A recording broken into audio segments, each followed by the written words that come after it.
আমরা আজকে ওলামায়ে কেরাম বৈষম্যের শিকার। আমি বৈষম্য বিরোধী ছাত্র ভাইকে বলতেছি, আজ ওলামায়ে কেরাম বৈষম্যের শিকার। কথা বলেন শিকার না? দেখছেন আন্দোলন হইল, একটা জালেম সরকারের পতন হইল, আর সাথে সাথে অনেক মসজিদের ইমাম, খতিব, ভালো ভালো মানুষ, বিজ্ঞ ওলামা, এদের বিরুদ্ধে একটা কথিত দল তারা ক্ষমতার মসনদে বসে গেছে বলে মনে করে তারা চক্রান্ত করে ইমাম খতিবের বিরুদ্ধে অনেক ষড়যন্ত্র করতেছে। এটা একটা বিরাট বড় বৈষম্য, এটা অবশ্য দূরীকরণ করতে হবে। ঠিক না বেঠিক বলেন? বন্যা দুর্গত এলাকায় যে খেদমত আঞ্জাম দিয়েছে ওলামায়ে কেরাম, আমাদের শেখে চরমনাই, পিসাব চরমনাই, আমি নগণ্য লক্ষ লক্ষ আলেম যারা সেই এলাকায় ছিলেন, বন্যা দুর্গতে দেখছেন 90% জাতির পাশে দাঁড়াইছেন বিপদের সময় ওলামায়ে কেরাম, ইমাম, খতিব, বিভিন্ন সংগঠনের। ঠিক না বেঠিক?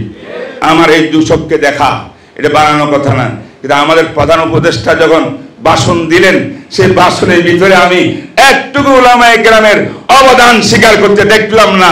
এটা আমি প্রতিবাদ জানাইছি যে হে প্রধান উপদেষ্টা, আপনি আবার বক্তব্যের ভিতরে উলামায়ে কেরামের অবদান স্বীকার করতে হবে আপনাকে। আসসালামু আলাইকুম ওয়া রাহমাতুল্লাহি ওয়া বারাকাতুহু। নাহমাদুহু ওয়া নুসাল্লি আলা রাসূলিহিল কারীম, আম্মা বা'দ। ফাআউযু বিল্লাহি মিনাশ শাইতানির রাজীম। বিসমিল্লাহির রাহমানির রাহিম। ইয়া আইয়ুহান নাবিয়্যু ইন্না আরসালনাকা শাহিদান ওয়া মুবাশশিরান ওয়া নাযীরা وداعيا إلى الله بإذنه وسراجا منيرا صدق الله مولانا العظيم। মাহে রবিউল আউয়াল, এই মাসের একটা বিশেষ গুরুত্ব আছে মুসলিম সমাজে। এই মাসে আজকে আমাদের জাতীয় উলামা মাশায়েখ আইম্মা পরিষদের উত্তরার পক্ষ থেকে একটি গুরুত্বপূর্ণ সেমিনারের ব্যবস্থা করেছেন। যে সেমিনারের বিষয়বস্তু হলো আদর্শ সমাজ রাষ্ট্র গঠনে রাসূলুল্লাহ সাল্লাল্লাহু আলাইহি ওয়াসাল্লামের ভূমিকা আর আমাদের করণীয়। আজকের এই সেমিনারের প্রধান অতিথি, লক্ষ কোটি মানুষের প্রাণের স্পন্দন সৈয়দ ফয়জুল করিম দামাত বারাকাতুহুম শেখে চরমনাই বসা আছেন। আরও বিজ্ঞ ওলামায়ে কেরাম আছেন। দীর্ঘক্ষণ আলোচনা আমিও শুনতেছিলাম বিজ্ঞ ওলামাদের। তা আমি আলোচনাকে বেশি দীর্ঘায়িত করব না, কয়েকটি বিষয়ে আমি দৃষ্টি আকর্ষণ করছি। নম্বর 1, আজকে বাংলাদেশের মুসলমান, বাংলার নাগরিকরা অত্যন্ত খুশি যে বৈষম্য বিরোধী ছাত্র আন্দোলনের মাধ্যমে ওলামা মাশায়েখ, দেশের সর্বস্তরের ন্যায়পরায়ণ মানুষের সহযোগিতায় এই দেশের মধ্যে একটা বিপ্লব ঘটে আজকে আমরা স্বাধীনভাবে হক কথা বলার সুযোগ পেয়েছি। এবং আমরা একটা প্রধান উপদেষ্টা পেয়েছি, ডক্টর ইউনূস সাহেব, যিনি শুনেছি যে আমরা জানি শান্তির উপরে একটি নোবেল পাইছেন। তো এটার জন্য অনেকে আমরা খুশি। ওনার বক্তব্যগুলো অনেক সুন্দর। বক্তব্যগুলোর ভিতরে ইনসাফ, সুবিচার, দুর্নীতি দূরীকরণ, বৈষম্য দূরীকরণ সব কিছু সুন্দরভাবে ফুটে উঠতেছে। এই কথাগুলো আসলে ডক্টর ইউনূসের কথা নয়, এই কথাগুলো ইসলামের কথা, কোরআনের কথা, হাদিসের কথা। তিনি যে শান্তিতে নোবেল বিজয় হয়েছেন এই দেশে বা আমেরিকাতে, বর্তমান বিশ্বে, আর আমরা এমন একজন মুহাম্মদুর রাসূলুল্লাহ সাল্লাল্লাহু আলাইহি ওয়াসাল্লাম পেয়েছি, পৃথিবীর ইতিহাসের ভিতরে সবচেয়ে বড় শান্তির বিজয়ী হলেন মুহাম্মদুর রাসূলুল্লাহ সাল্লাল্লাহু আলাইহি ওয়াসাল্লাম। মাইকেল হার্ট, জানেন আপনারা, গ্রন্থ লিখেছে দি 100, পৃথিবীর 1000 বছর ইতিহাসে, পৃথিবীর ইতিহাসের 500 ব্যক্তিকে গবেষণা করে তার জীবনী রচনা করেছে। তিনি একজন খ্রিস্টান দার্শনিক, আর বইটা যিনি ছাপাইছেন তিনিও খ্রিস্টান হওয়া সত্ত্বেও তিনি যখন 100% সমাজের সংস্কারক এবং ন্যায়পরায়ণ ব্যক্তিদের তালিকা নির্ণয় করেছেন, তখন সিরিয়াল নম্বর 1 কাকে দিবেন এই নিয়ে দীর্ঘক্ষণ পর্যালোচনা করার পরে সিদ্ধান্ত নিতে বাধ্য হয়েছে ইতিহাসের পাতা দেখে যে 1 নম্বর রাখতে হবে, যেটা আমার ধর্ম নয় ইসলাম, আমার নবীও নয়, আমি খ্রিস্টান, মুসলমানের নবী সেই মুহাম্মদুর রাসূলুল্লাহ হবে বিশ্বের ইতিহাসে 1 নম্বর সংস্কারক এবং শান্তিপ্রিয় ব্যক্তি। তাইলে ডক্টর ইউনূসকে পাইয়া আমরা খুশি। যদি আমরা মুহাম্মদুর রাসূলুল্লাহ সাল্লাল্লাহু আলাইহি ওয়াসাল্লামের আদর্শকে এই জমিনে বাস্তবায়ন করতে পারি, তাহলে মুসলমানের তাম পৃথিবীর জন্য একটা জান্নাতি পরিবেশ কায়েম হবে, তাম পৃথিবীর মধ্যে একটা বিশাল ইতিহাস হবে। মুহতারাম হাজরিন, বিশ্বনবীর অবদান কি বলবো? রসুলের এক একটা জীবনী এত অধ্যায়, এত লম্বা। আমি একটা বক্তৃতার কথা বলি। মুহাম্মদ রাসূলুল্লাহ সাল্লাল্লাহু আলাইহি ওয়াসাল্লাম রসুল হওয়ার পরে এক পর্যায়ে মক্কা মুকাররমার ভিতরে বড় বড় গুণীজনদেরকে বসাইয়া একটা বক্তব্য দিয়েছিলেন। ছোট্ট একটা কোট করতেছে আমি। তিনি বলেছিলেন, হে আরববাসী, হে আমার জাতি, আইয়ুহান নাস, আইয়ুহাল আরব, আজকে তোমরা পেরেশান, আজকে তোমরা কোনো নিরাপত্তা পাচ্ছ না, নিরাপত্তাহীন ভুগতেছ। তোমাদের কোনো বাণিজ্য কাফেলা যদি মক্কা থেকে সিরিয়ার দিকে যায়, ইয়ামানের দিকে যায়, অজস্র সৈন্য লস্কর সাথে নিয়ে বাণিজ্য কাফেলা গেলেও পথের ভিতরে তোমাদের নিরাপত্তা নাই, লুটেরা, ডাকাত, চোর এইগুলা ধরে তোমাদের সব লুটপাট করে নিয়ে যায়। এই হলো আরবের বর্তমান অবস্থা। কিন্তু আমি যে মুহাম্মদ রাসূলুল্লাহ হয়ে এসেছি, বিশ্বাস করো, ইয়া আইয়ুহান নাস কুলু লা ইলাহা ইল্লাল্লাহ তুফলিহুন। যদি লা ইলাহা ইল্লাল্লাহ মুহাম্মদুর রাসূলুল্লাহর এই কালেমার মন্ত্র যদি এই জমিনে প্রতিষ্ঠা করার সুযোগ দাও, তাহলে মক্কা নগরী থেকে সেই ইয়ামান পর্যন্ত একজন সুন্দরী নারী মাথার ভিতরে স্বর্ণের বোঝা মাথায় নিয়ে একা একা আসবে, কেউ থাকবে না। পথের ভিতরে একটা লোক তাকে প্রশ্ন করার মতো, চোখ উত্তোলন করার মতো কোনো লোক পাওয়া যাবে না। এটার দ্বারা কি প্রমাণ হয় না মুহাম্মদ রাসূলুল্লাহ সাল্লাল্লাহু আলাইহি ওয়াসাল্লাম কি সমাজ উপহার দিয়েছেন, কি রাষ্ট্র উপহার দিয়েছেন? আপনি কোন দিকটা বলবেন? সমাজের ব্যাপারে বললে সমাজ তিনি কায়েম করছিলেন সহি আকীদা, ধর্ম ভিত্তিক সমাজ, ঠিক না? ঠিক বলেন, আকীদা ভিত্তিক সমাজ। পৃথিবীর ইতিহাসে আকীদা ভিত্তিক সমাজ এইভাবে কায়েম করা আল্লাহর জমিনে কোন ইতিহাস পাওয়া যাবে না। পূর্ণাঙ্গভাবে এত বিশাল জায়গার মধ্যে কায়েম করছিলেন, তিনি কায়েম করছিলেন একমাত্র ইতিহাসের পাতায় মুহাম্মদ রাসূলুল্লাহ সাল্লাল্লাহু আলাইহি ওয়াসাল্লাম। এই ইসলাম ভিত্তিক আকীদা ভিত্তিক সমাজের রসুলের জামানায় 8.5 লক্ষ বর্গ মাইল জুড়ে পৃথিবী কালেমা তাইয়্যিবা তাওহীদের ছায়াতলে এসেছিল, ইসলামী রাষ্ট্র কায়েম হয়েছিল 8.5 লক্ষ। আমার নবীর বিদায়ের পরে আবু বকর আসলেন, ওমর আসলেন, ওমরের যুগে 22 লক্ষ বর্গ মাইল পর্যন্ত চলে গেল। এরপরে খলিফা উসমানের যুগে আরো বিশাল বৃদ্ধি হয়ে গেল। হযরত মুআবিয়া ইবনে আবি সুফিয়ানের যুগে 19 বছর তিনি রাষ্ট্রপ্রধান ছিলেন। সেই যুগের মধ্যে দেখা যায় 65,66,000 বর্গ মাইল অর্ধ পৃথিবীর মধ্যে লা ইলাহা ইল্লাল্লাহর কালেমা তাওহীদের ঝান্ডা উড্ডীন হয়েছে, ইসলামী রাষ্ট্র সমাজ কায়েম হয়েছে। আমার ভাইরা, যে সুন্দর ইতিহাস আমাদের কোথায় গেল? আমরা তো আর সেদিকে দেখি না, আমরা তো এদিকে দেখি না। আমার রসুল কি করেছেন? তিনি সত্যিকার প্রথমে মসজিদুন নববী কায়েম করছেন মদিনা শরীফের মধ্যে গিয়া। মসজিদুন নববী হলো ইসলামী রাষ্ট্রের কেন্দ্র, বলেন সুবহানাল্লাহ। একটা মসজিদের ভিতরে নামাজ হবে আল্লাহর সাথে প্রেম ভালোবাসা কায়েম করার মাধ্যম। তামাম পৃথিবীর মানুষকে শিক্ষা দিলেন, হে দুনিয়ার মানুষ, ইসলামী সমাজ যদি চাও, শান্তির সমাজ চাও, বৈষম্যহীন সমাজ চাও এবং ন্যায় নীতিপূর্ণ রাষ্ট্র চাও, তাহলে 1 নম্বরে তোমাকে সিজদারত হইয়া মহান প্রভুর সঙ্গে সম্পর্ক করতে হবে। এটা নামাজ, সালাত, একামাতুস সালাত। এটা ইসলামী রাষ্ট্রের প্রধান একটা কাজ ছিল একামাতুস সালাত, সেটা আমার নবী করেছেন। এরপরে সেইখানে ইসলামী শিক্ষা ব্যবস্থা ছিল, আসহাবে সুফা মাদ্রাসা ছিল, কারণ শিক্ষাই হলো মানব জাতির মেরুদণ্ড।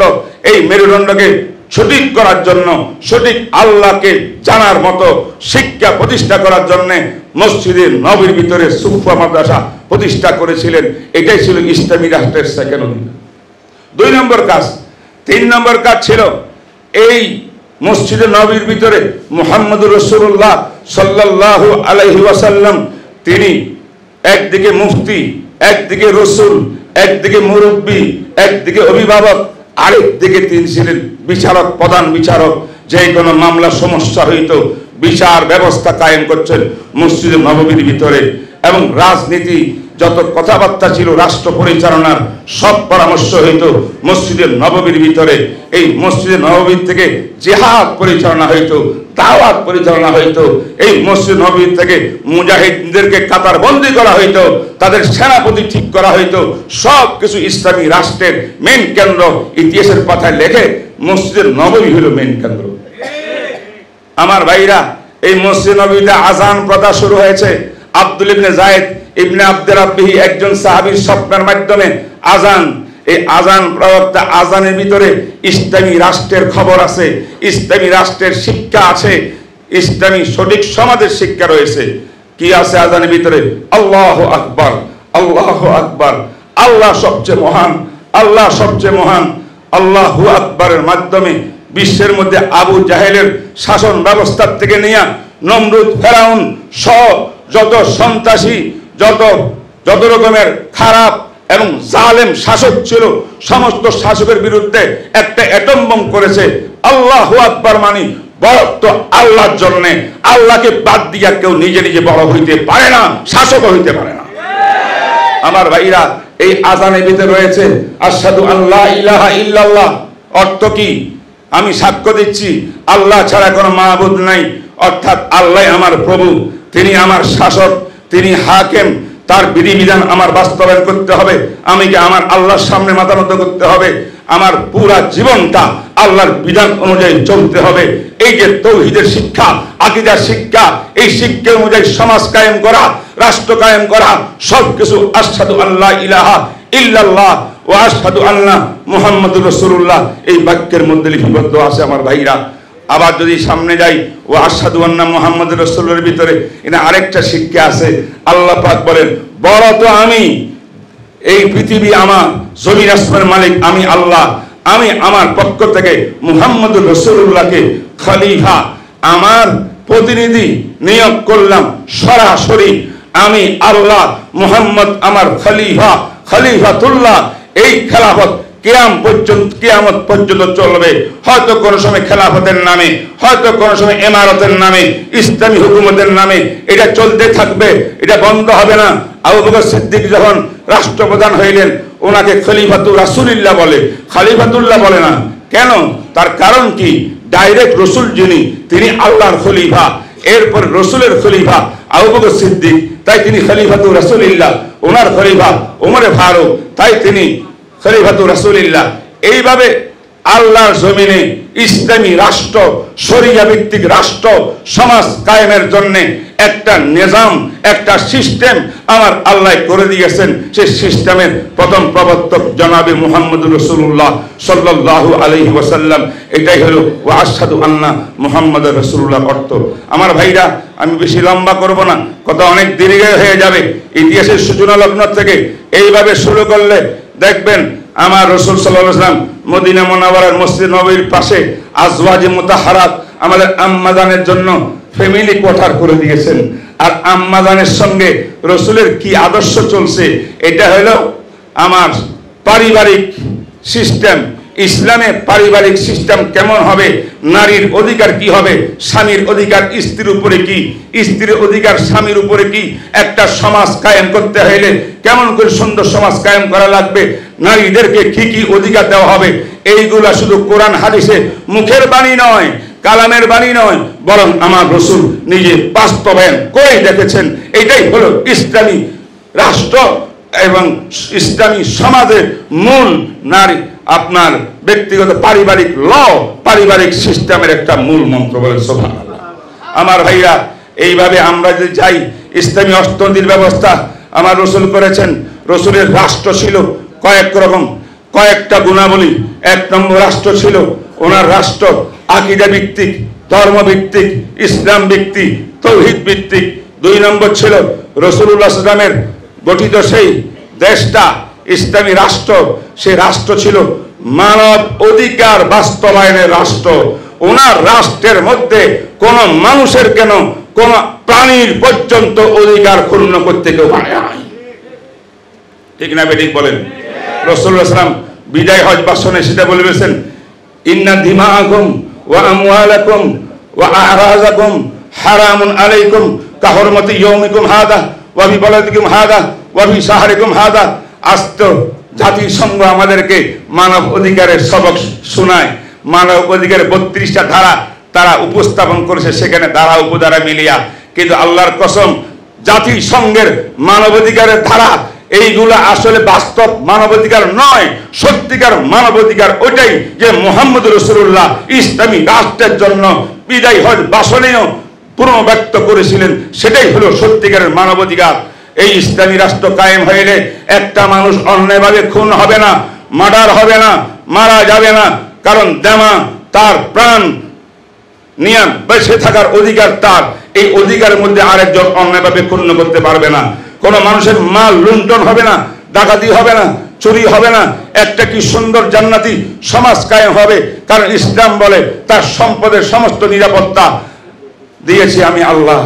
তাই ইসলাম দিয়েছে মানবতা, ইসলাম দিয়েছে সম্পদের নিরাপত্তা, ইসলাম দিয়েছে মানুষের ইজ্জত সম্মানের নিরাপত্তা, ইসলাম দিয়েছে মানুষ বাঁচার নিরাপত্তা, ইসলাম দিয়েছে নারী অধিকারের নিরাপত্তা, ইসলাম দিয়েছে নারীদেরকে বাঁচার অধিকার, ইসলাম দিয়েছে নারীদেরকে শিক্ষার অধিকার, ইসলাম দিয়েছে নারীদেরকে সবচেয়ে বেশি সম্মান। আমার মুহতারাম হাজিরিন, কথা বললে অনেক বৃদ্ধি হয়ে যাবে। আমাদের প্রধান অতিথি আছেন, তিনি বিস্তারিত মূল্যবান বক্তব্য আমি শুনবো ইনশাআল্লাহ। আমরা সবাই মিলে কথা একটাই, সামান্য ধারণা দিলাম, সবকিছু বলতে পারি না। এখন আমি বর্তমান প্রেক্ষাপটে একটা কথা বলবো। সেই কথাটা হলো, আজকে বাংলাদেশে কি হচ্ছে, স্বাধীনতা একটা বিপ্লবের মাধ্যমে আমরা মনে করছি আমরা স্বাধীন হয়েছি। কিন্তু স্বাধীন হওয়ার পরে 24 আর 2024-এ 5 তারিখ এরপরে আমরা আশা করছি যে এই দেশের ভিতরে একটা রাষ্ট্র ইনশাআল্লাহ কায়েম হবে, যে রাষ্ট্রের ভিতরে পূর্বের রাষ্ট্রের যত জুলুম অত্যাচার অন্যায় ব্যভিচার একটাও এই রাষ্ট্রের মধ্যে থাকবে না।